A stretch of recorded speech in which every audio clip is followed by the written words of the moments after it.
Bonjour, dans cette capsule, nous allons regarder du côté des équipes, comprendre les différentes fonctionnalités, les différents paramètres, puisque les équipes, c'est vraiment le nerf de la guerre dans Teams, c'est vraiment la fonctionnalité que vous allez utiliser le plus. Donc, lorsque vous cliquez sur Teams, vous allez avoir accès à différents carrés comme ça en grille qui représentent les différentes équipes dans lesquelles vous êtes inscrit. Une équipe, c'est quoi? Ça peut être une classe, ça peut être un groupe sportif, une activité parascolaire, ça peut être un regroupement même d'élèves si vous voulez faire un projet particulier. Donc, c'est tout simplement une communauté qui se relie ensemble. Normalement, dans votre team, vous devriez avoir toutes les matières dans lesquelles vous êtes inscrit. Donc, par exemple, français, mathématiques, anglais, univers social, etc., etc. Donc, pour l'exemple ici, je vais vous présenter mon Teams à moi. C'est un Teams d'enseignants. Vous voyez que j'ai mes exemples, mes quatre cours d'art dramatique, mes quatre cours d'art dramatique, mes deux cours de français. Donc, ça vous donne un petit peu le portrait type dans les équipes dans lesquelles vous êtes. Donc, si je rentre dans une équipe, juste pour vous montrer un petit peu à quoi ça ressemble. Donc, en cliquant sur mon équipe, j'ai accès à une panoplie d'informations très, très pertinentes, notamment les canaux. Donc, vous voyez ici, j'ai mon sigle du cours, donc le groupe 106 français, par exemple. Et par la suite, j'ai différents canaux. Notez que les canaux, c'est comme un peu des sous-sections. C'est vraiment pour diviser notre équipe, pour mieux avoir accès et mieux retrouver les différents documents. Donc, par exemple, vous allez dans chacun des cours, peu importe, dans chacune des équipes, avoir le canal général. Dans le général, ben, c'est là que toutes les actualités, par exemple, vont pouvoir être diffusées. Notez par la suite que les autres canaux que vous allez voir dans mon équipe à moi, dans mon équipe du groupe de français, ne seront probablement pas les mêmes ou assurément pas les mêmes que les autres équipes dans vos autres cours. Chaque enseignant est libre de créer les canaux qu'il souhaite pour mieux organiser son cours, par exemple. Donc, vous voyez que moi, je les divise par cours que je donne. Donc, je donne un cours le 1er juin, un cours le 25 mai, et toute l'information du cours se retrouve dans ce canal-là. On va y voir par la suite. Certains enseignants pourraient décider, par exemple, d'y aller sous forme de projet ou sous forme de matière. Donc, par exemple, si on est dans un cours de sciences, on pourrait regarder, par exemple, je ne sais pas moi, le corps humain, par la suite, les différents états de la matière, etc., etc. Donc, vous allez pouvoir diviser et retrouver les éléments importants selon le classement qui a été fait préalablement. Donc, si je clique, par exemple, sur cours du 1er juin, bon, vous voyez ici, j'ai fait 3 publications donc, qui ramenaient à 3 sites Internet à mes élèves.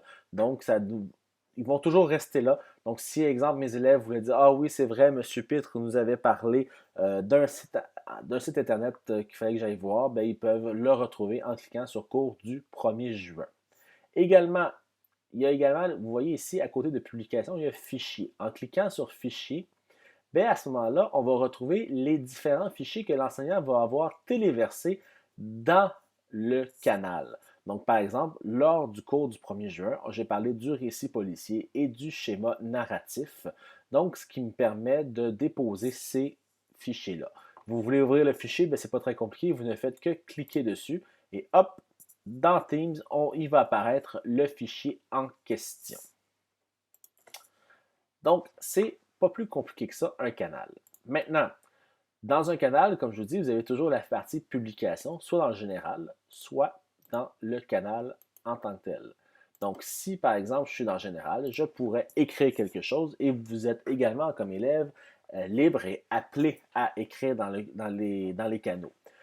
Faites attention d'écrire dans le bon canal. Si par exemple vous avez une question reliée au cours, peut-être que ça peut être bien de l'écrire dans le cours en question. Si c'est une question générale, bien, profitez du canal général. Donc, au même titre que dans l'icône ici conversation, vous avez les mêmes fonctionnalités qui s'y retrouvent.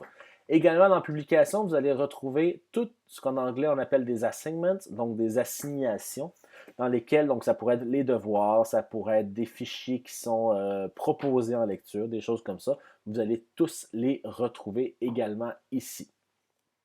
Donc, voilà, c'est un petit peu comment les équipes fonctionnent.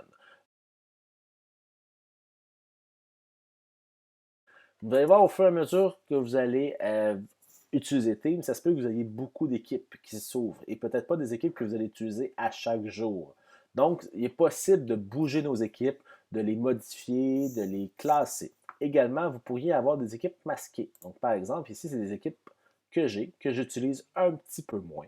Donc, je ne veux pas nécessairement les avoir toujours dans mon tableau d'affichage. Ce que je veux faire, par exemple, si mon équipe ici, équipe école Polybelle, je pourrais décider de la masquer.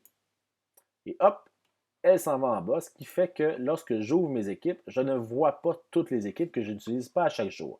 Si par exemple mon équipe, finalement, je la veux dans mon tableau d'affichage, je peux tout simplement faire afficher.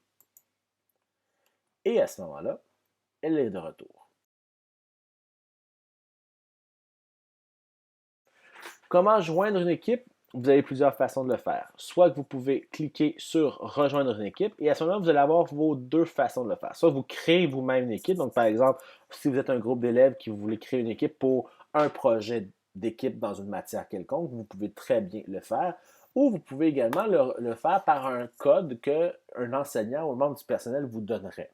Donc, par exemple, chaque équipe a un code avec lequel il peut inviter des gens. Si vous n'avez pas ce code-là, vous ne pouvez pas intégrer ce groupe-là. Rejoindre une équipe soit par le code ou en créer une nouvelle. On peut demander à l'enseignant ou à un élève qui est déjà dans ce groupe-là de nous inviter au groupe. Donc, par exemple, je clique sur mon équipe. Sur les trois petits points qui sont à côté de mon équipe, je pourrais venir chercher ajouter un membre. Et à ce moment-là, je pourrais soit ajouter un étudiant ou un enseignant à mon équipe et cliquer sur ajouter. À ce moment-là, la personne serait intégrée dans mon groupe et aurait accès à toutes les publications qui ont été mises sur le volet publication et également sur les fichiers. Donc, par exemple, si vous faites un travail d'équipe entre élèves, bien, vous pouvez créer ces équipes-là et les ajouter un par un ou tout simplement créer une équipe et aller chercher le code d'accès. Même chose, si vous voulez vous rendre dans une équipe, soit vous demandez à l'enseignant de vous afficher dans l'équipe, ou sinon, tout simplement d'utiliser le code qu'on peut vous donner pour rejoindre l'équipe.